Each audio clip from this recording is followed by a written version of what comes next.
बिस्मिल्लाहिर्रहमानिर्रहीम। मक्का की वादी इस वक्त खामोश थी। पहाड़ों के दरमियान सूरज की किरणें आहिस्ता आहिस्ता फैल रही थीं और खाना काबा के गर्द चंद लोग अपने मामूल के कामों में मसरूफ थे। इसी वादी में एक नौजवान लड़का अपने दादा के साथ बैठा था और अरब के कदीम किस्से सुन रहा था। दादा ने आहिस्ता आवाज में कहा कि बेटा, यह शहर हमेशा ऐसा आबाद नहीं था। कभी यहां सिर्फ रीत, पत्थर और तन्हाई थी, मगर फिर एक कबीला आया जिसने उस बंजर जमीन को ताकत, तिजारत और इज्जत का मरकज बना दिया, और वो कबीला था कुरैश। लड़के की आंखों में तजस्सुस बढ़ गया और वो खामोशी से सुनता रहा। दादा ने बताया कि कुरैश दरअसल मुख्तलिफ खानदानों का मजमुआ थे जो हजरत इस्माइल अलैहिस्सलाम की नस्ल से ताल्लुक रखते थे। वक्त के साथ उन्होंने अपनी शनाख्त बनाई और मक्का को अपनी क़ियादत का मरकज बनाया। खाना काबा उनके लिए सिर्फ एक इबादत गाह नहीं, बल्कि इज्जत और इत्तिहाद की अलामत था। कुरैश ने हाजियों की खिदमत को अपना फख्र बनाया।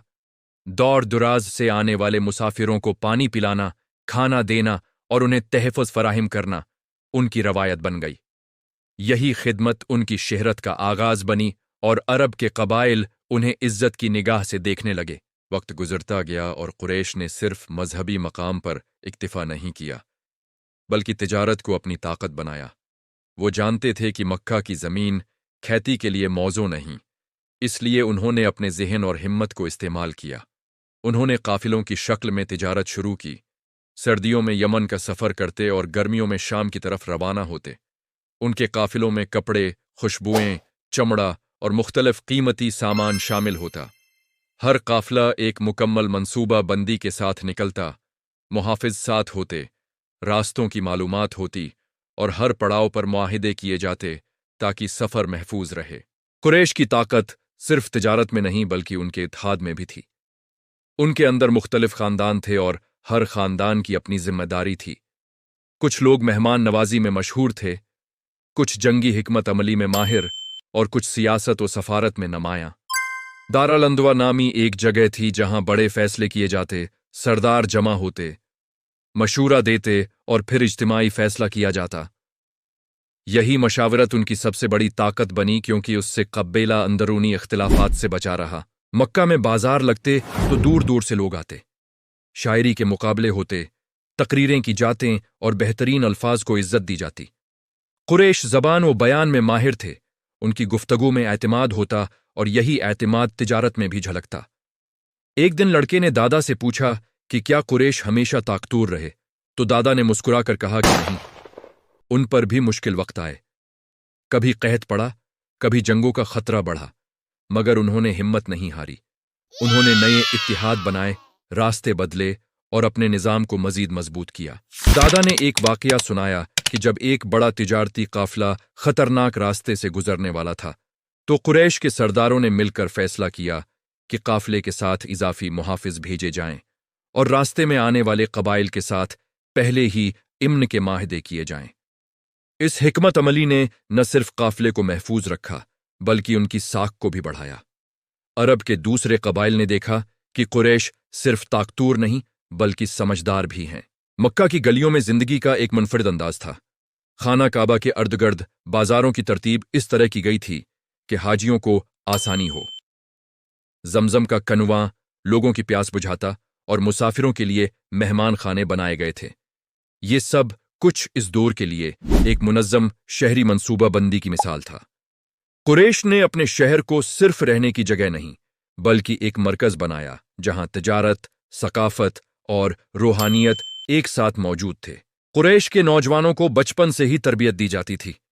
उन्हें तिजारत के उसूल सिखाए जाते, कबायली रवायात समझाई जाते और मुज़ाकिरात का हुनर सिखाया जाता।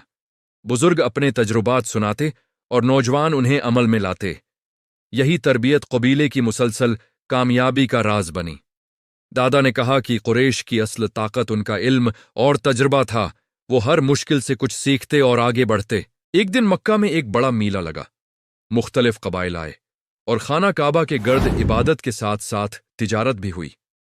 कुरैश ने उस मीले को एक मौके बनाया।